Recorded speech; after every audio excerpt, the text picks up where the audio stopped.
J'avais 65 ans lorsque j'ai réalisé que mon corps me trahissait.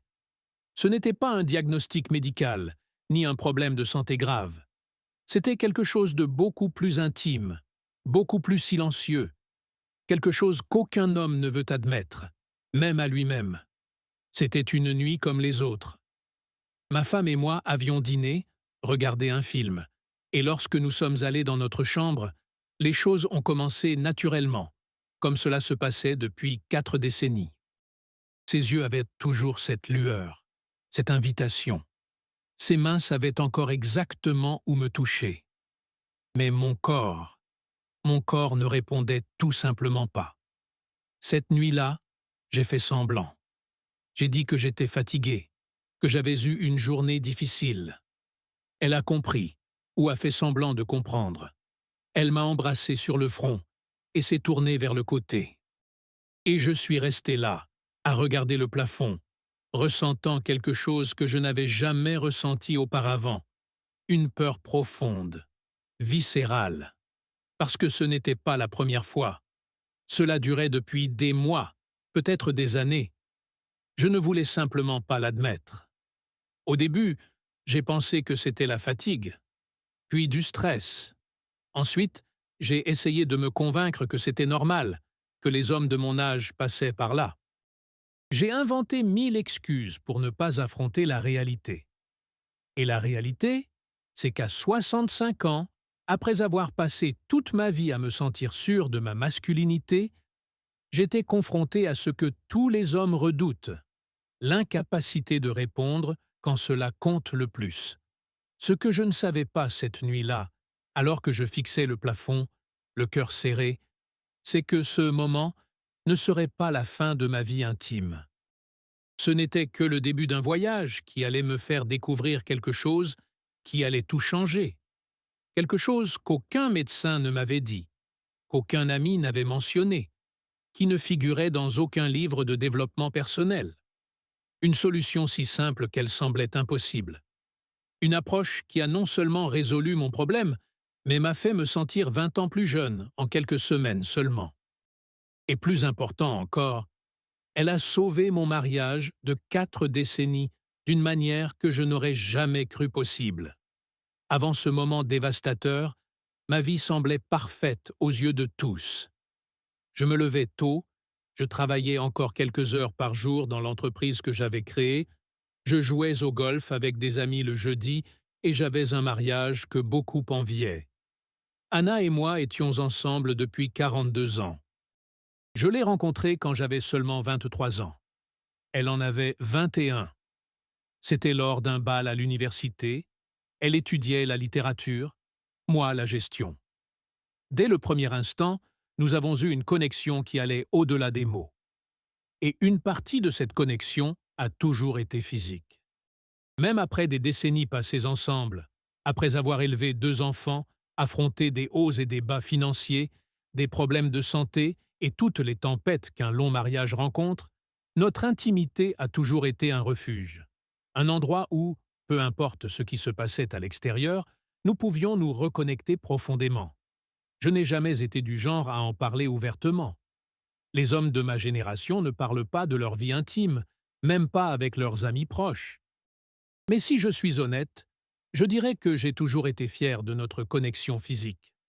C'était quelque chose qui définissait en partie mon identité en tant qu'homme, en tant que mari. C'est pourquoi, lorsque les choses ont commencé à changer, j'ai essayé de l'ignorer. Les premiers signes sont apparus subtilement. Une nuit où j'étais trop fatigué. Une autre où nous avons bu trop de vin. Des situations isolées qui pouvaient arriver à n'importe qui. Mais progressivement, la fréquence de ces mauvaises nuits a augmenté, d'une fois par mois à une fois par semaine, puis presque à chaque fois.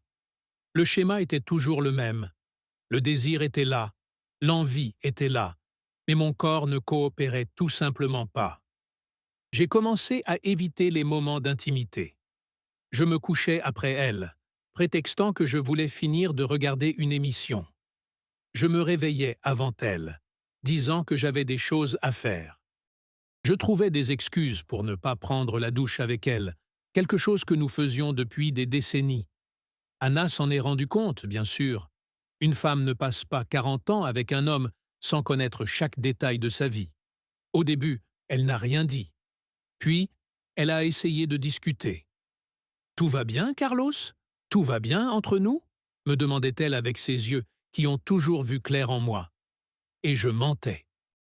Je lui disais que tout allait bien, que c'était juste une phase, le stress, les soucis avec les petits-enfants, le travail.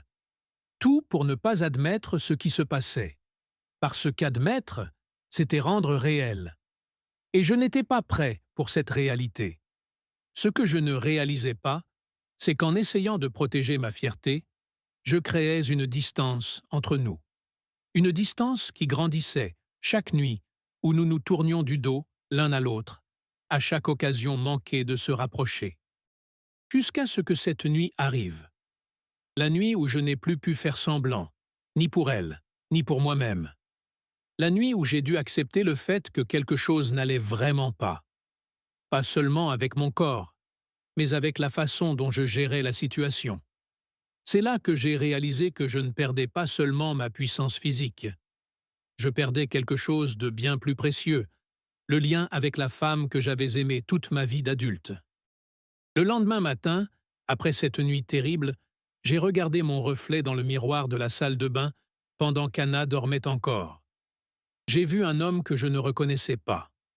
Les mêmes cheveux gris, les mêmes rides autour des yeux, le même corps qui portait les marques de 6 décennies et demie de vie.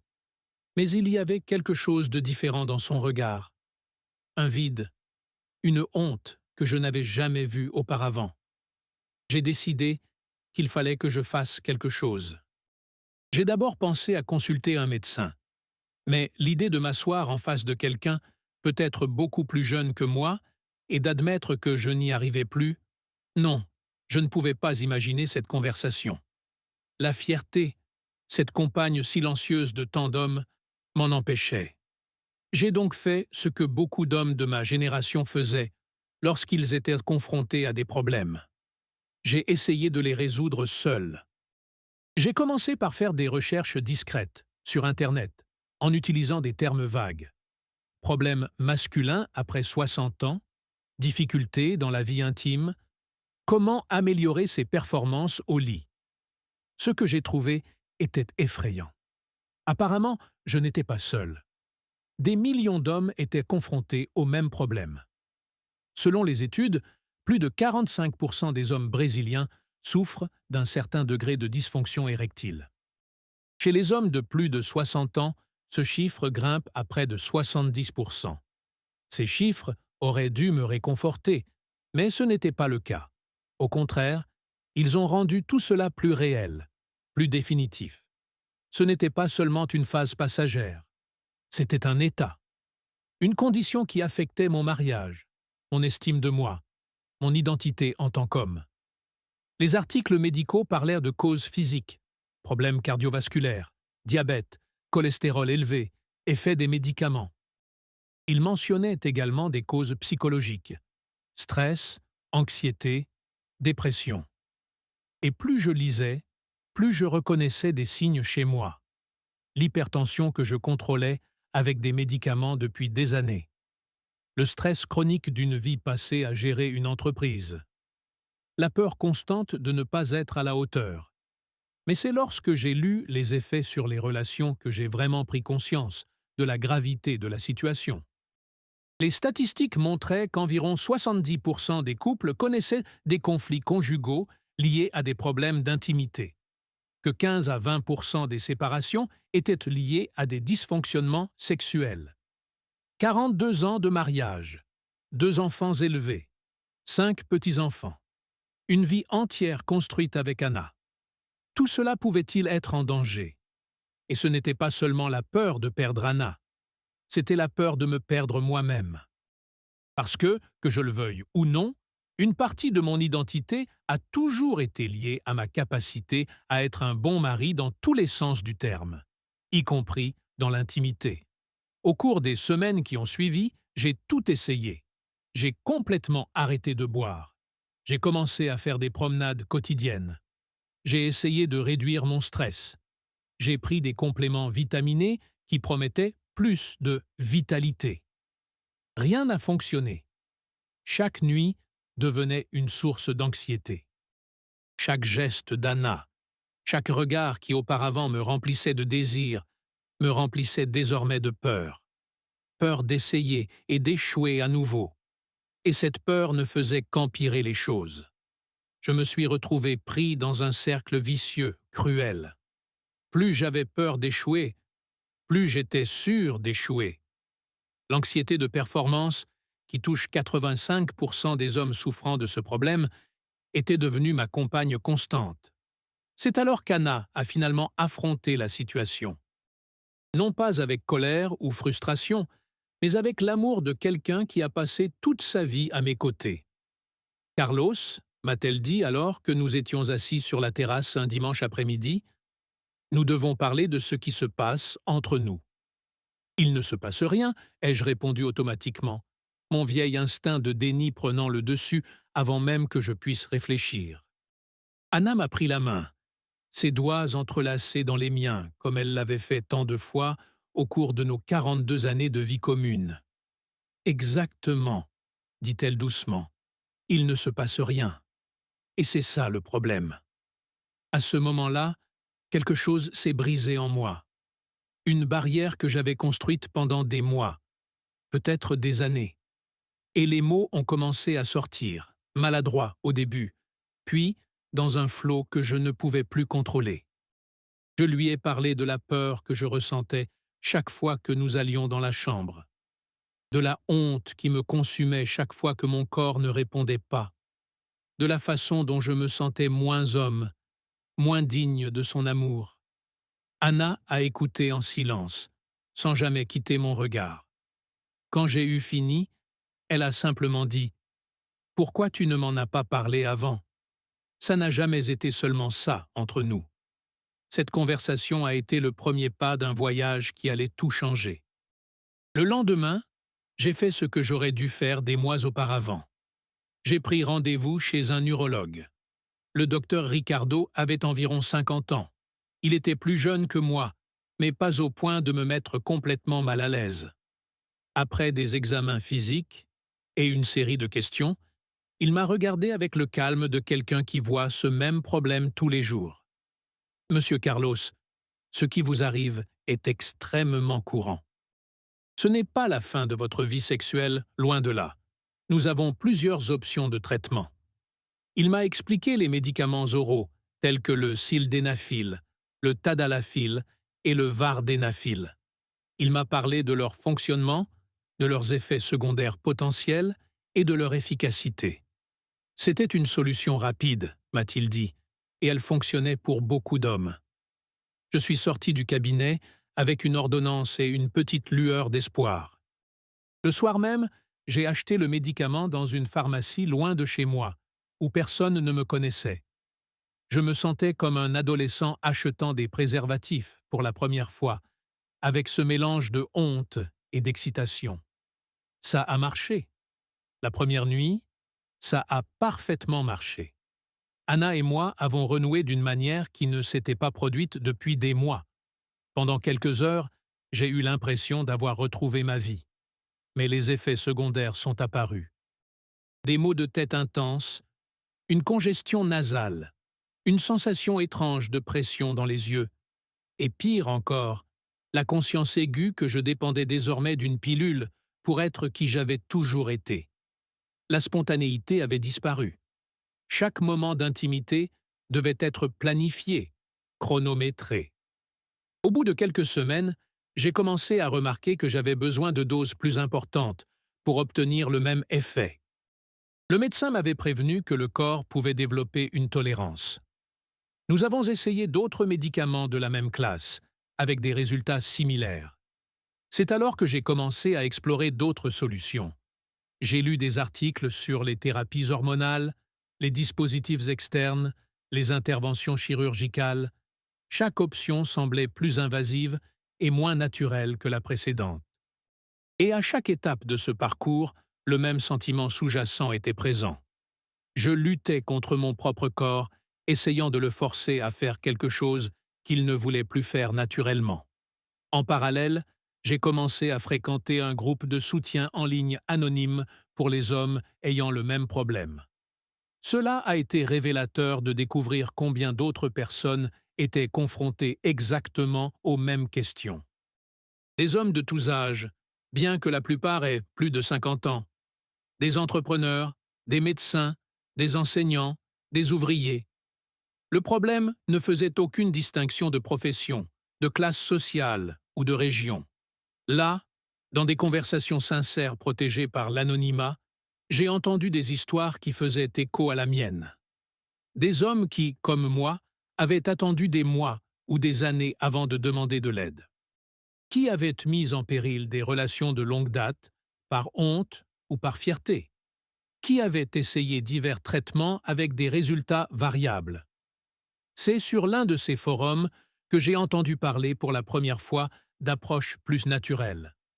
Pas seulement des exercices et des changements alimentaires que j'essayais déjà, mais des combinaisons spécifiques d'herbes et de nutriments qui pouvaient aider le corps à se rétablir naturellement sans le forcer avec des produits chimiques. Au départ, j'étais sceptique. Après avoir dirigé une entreprise pendant des décennies, j'ai appris à me méfier des solutions qui semblent trop belles pour être vraies. Mais à mesure que les effets secondaires des médicaments devenaient plus prononcés, j'ai commencé à envisager plus sérieusement des alternatives. J'ai fait des recherches sur chaque ingrédient mentionné. Tribulus terrestris, maca péruvienne, palmier nain. J'ai lu des études scientifiques, pas seulement des avis. J'ai découvert que bon nombre de ces ingrédients étaient utilisés depuis des décennies, voire des siècles, et commençaient maintenant à être validés par la science moderne. Ce que je ne savais pas, c'est que ces recherches allaient me mener à une découverte qui allait complètement changer ma vie. C'est au cours d'une de ces nuits de recherche intenses que j'ai trouvé une étude publiée par des chercheurs universitaires. L'étude a suivi pendant 12 semaines des hommes ayant des problèmes similaires aux miens, répartis en 4 groupes différents. L'étude a divisé les participants en 4 groupes distincts. Le premier groupe a suivi uniquement des modifications alimentaires, en éliminant les aliments transformés et en augmentant sa consommation de zinc et de vitamine D. Le deuxième groupe a reçu uniquement une formulation spécifique de compléments alimentaires. Le troisième groupe a combiné les modifications alimentaires et la supplémentation. Et le quatrième groupe a servi de groupe témoin, sans aucune intervention. Après 12 semaines, les résultats ont été révélateurs. Le premier groupe, qui a suivi uniquement le régime alimentaire, a présenté une augmentation moyenne de 31% des niveaux de testostérone et une amélioration significative de la fonction érectile. Le deuxième groupe, qui n'a pris que le complément, a montré une augmentation moyenne de 42%.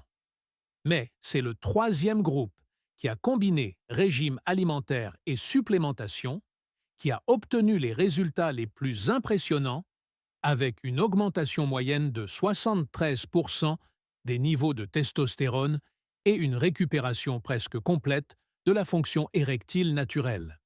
Ce qui m'a le plus impressionné, c'est la composition du complément utilisé. Il n'avait rien d'exotique ou d'impossible à trouver. Il s'agissait d'une combinaison spécifique d'ingrédients naturels, dont beaucoup avaient déjà fait l'objet de recherches individuelles. Maca péruvienne, Tribulus terrestri, palmier nain, fenugrec, acide alpha-lipoïque et quelques autres composants dans des proportions spécifiques. La théorie derrière la formule était intrigante. Au lieu de forcer une érection par des mécanismes artificiels, comme le faisaient les médicaments que j'utilisais, cette approche visait à rétablir l'équilibre hormonal naturel du corps, à améliorer la circulation sanguine et à réduire le stress oxydatif, 3 facteurs essentiels à une fonction sexuelle saine. J'ai décidé que cela valait la peine d'essayer. Au pire, cela ne fonctionnerait pas, et j'étais déjà habitué aux déceptions dans ce domaine. J'ai commencé à rechercher des produits commerciaux contenant cette combinaison spécifique d'ingrédients dans les dosages appropriés. C'est alors que j'ai découvert Alpha Vita. La formule était presque identique à celle décrite dans l'étude, avec 8 ingrédients principaux: 200 mg de maca, 125 mg d'acide alpha-lipoïque, 80 mg d'extrait de palmier nain, 70 mg d'extrait de graines de fenugrec, 50 mg de forscoline, 30 mg de chardon-marie, 3 mg d'extrait de tribulus terrestri et 1 mg d'extrait de poivre noir pour améliorer l'absorption. Le prix n'était pas bas, mais comparé à ce que j'avais déjà dépensé en médicaments et en consultations, il semblait raisonnable. De plus, l'entreprise offrait une garantie de satisfaction. Si cela ne fonctionnait pas, je pouvais demander un remboursement. J'ai passé la commande sans en parler à Anna. Je ne voulais pas créer d'attente, ni chez elle, ni chez moi. Lorsque le colis est arrivé, je l'ai discrètement rangé dans mon bureau à la maison.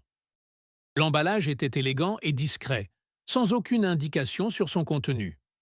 J'ai commencé à prendre les gélules comme recommandé, 2 par jour, une le matin et une le soir. En parallèle, j'ai mis en œuvre les changements alimentaires mentionnés dans l'étude. J'ai considérablement réduit ma consommation de sucre raffiné et d'aliments transformés. J'ai augmenté ma consommation de protéines maigres, de légumes verts foncés et de noix, tous des aliments qui favorisent naturellement la production de testostérone. Au cours des 2 premières semaines, je n'ai remarqué aucune différence significative. J'ai continué à prendre les gélules fidèlement, mais sans grandes attentes. J'avais déjà vécu ce cycle d'espoir et de déception suffisamment de fois pour être prudent. C'est au cours de la 3e semaine que j'ai remarqué quelque chose de subtil, mais indéniable. L'énergie que je ressentais pendant la journée avait augmenté. Ce n'était pas cette énergie nerveuse et artificielle que certains compléments alimentaires procurent, mais une sensation générale de vitalité, comme si mon corps fonctionnait mieux dans son ensemble.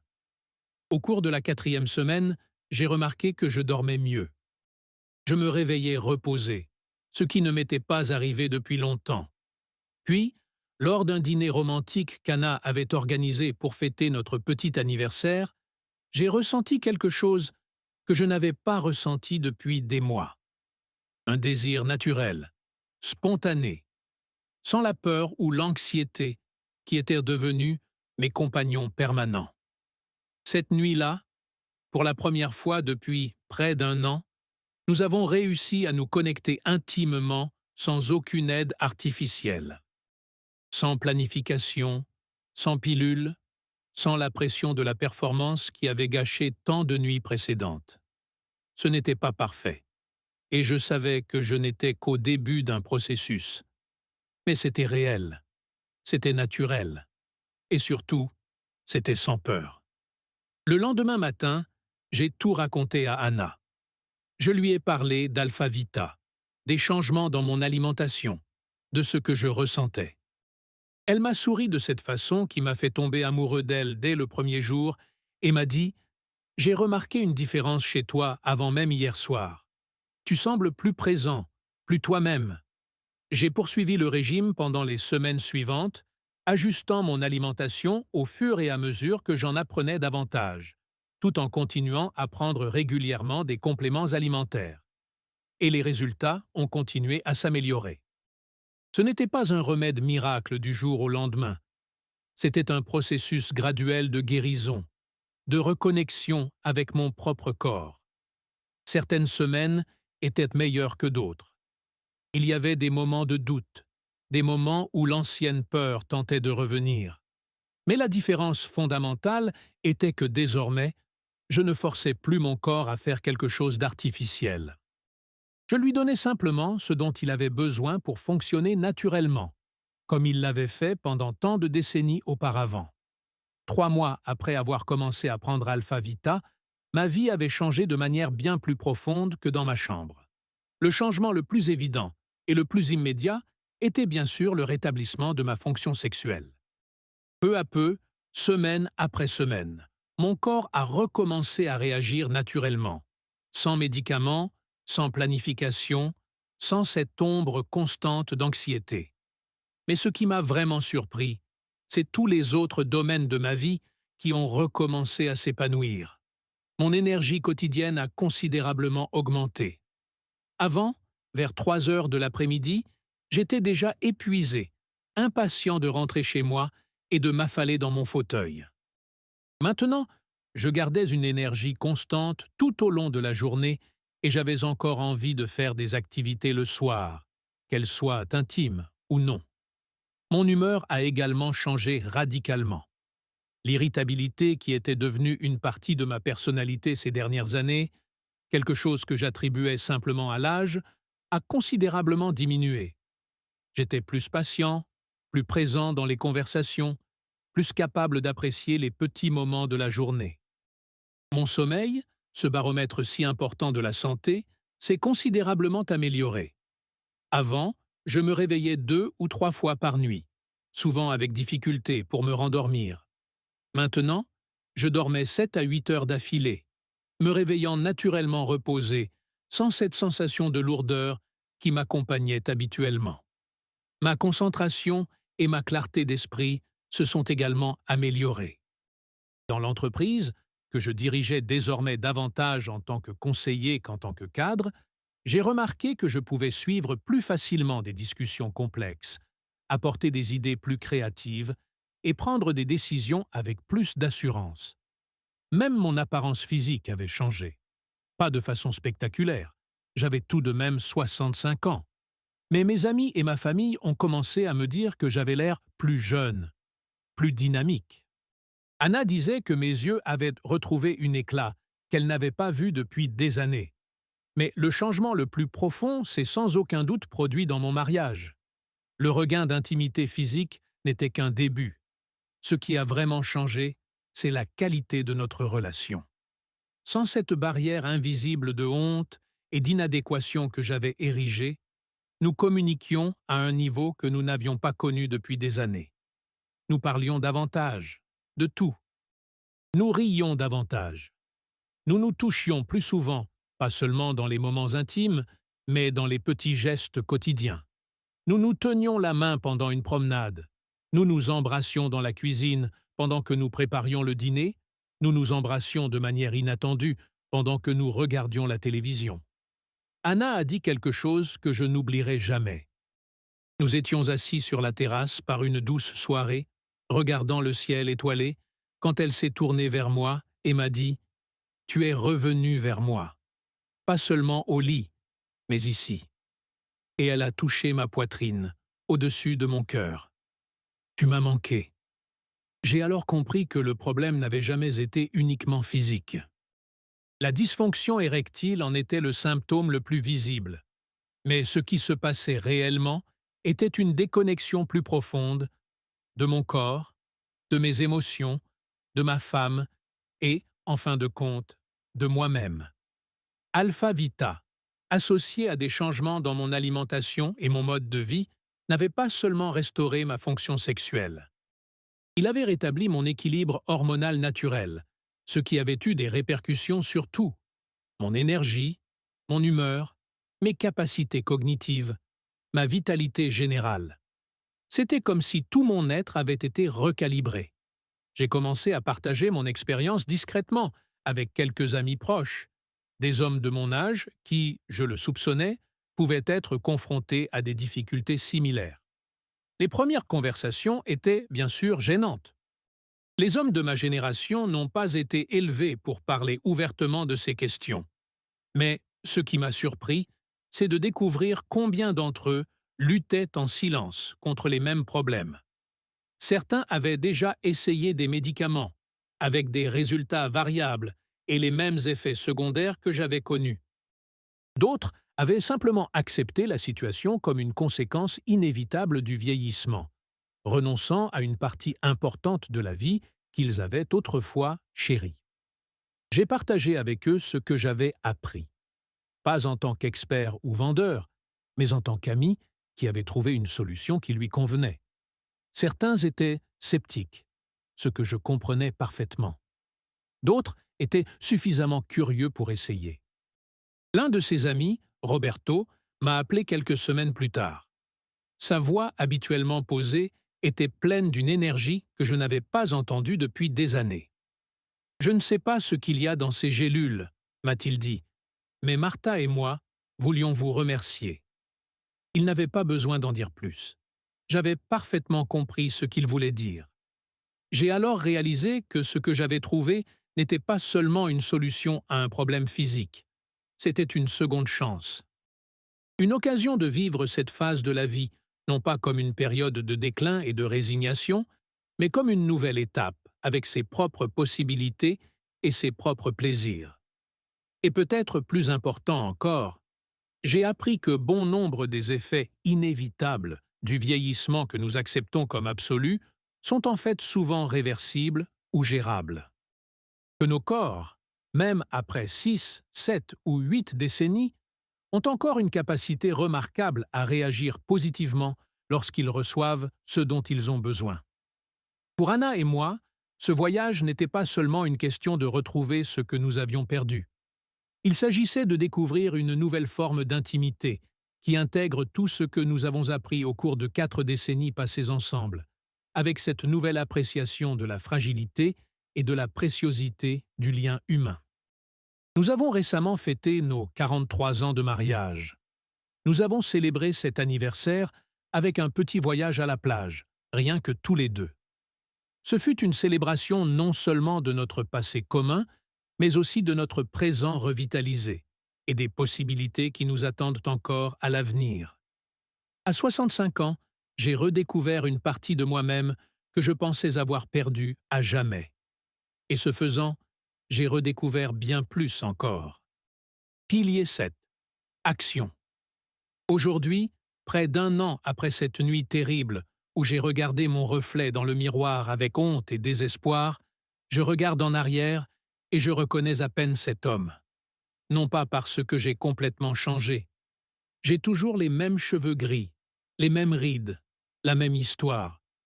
Mais parce que j'ai retrouvé quelque chose que je croyais avoir perdu à jamais. La confiance en mon propre corps, et plus important encore, en ma capacité à établir des liens intimes. Anna et moi vivons une phase que beaucoup de couples de notre âge nous envient. Non seulement pour l'intimité physique retrouvée, qui reste constante et satisfaisante pour nous deux, mais aussi pour la profondeur émotionnelle que notre relation a acquise après avoir traversé ensemble cette période difficile. Récemment, notre fils aîné nous a rendu visite avec sa famille. Pendant le dîner, il a fait remarquer à quel point nous semblions différents. « Vous êtes, je ne sais pas, plus connectés », a-t-il dit, un peu perplexe, mais visiblement heureux. Anna et moi avons échangé ce regard complice que seules 4 décennies de mariage permettent, et nous avons souri. Certains secrets n'appartiennent qu'à nous. La combinaison d'Alpha-Vita et des changements dans mon alimentation et mon mode de vie fait désormais partie de ma routine quotidienne. Je ne considère pas cela comme un traitement contre une maladie, mais comme une forme de nutrition spécifique à mon corps, à ce stade de ma vie. Tout comme je prenais des vitamines ou faisais de l'exercice, c'est devenu un élément supplémentaire de mon engagement envers mon bien-être. Ce qui m'impressionne le plus, quand je regarde tout ce processus, c'est que quelque chose d'aussi fondamental pour la qualité de vie des hommes soit si peu discuté ouvertement. Des millions d'hommes souffrent en silence, croyant qu'il n'y a pas de solution, ou ont recours à des médicaments aux effets secondaires importants, sans jamais envisager qu'il existe des alternatives plus naturelles. La statistique qui m'a le plus frappé au cours de mes recherches, et que j'ai confirmée par ma propre expérience, est que pour environ 85% des hommes souffrant de dysfonction érectile, en particulier les plus jeunes, la cause principale est psychologique. C'est un cercle vicieux d'anxiété et d'échec.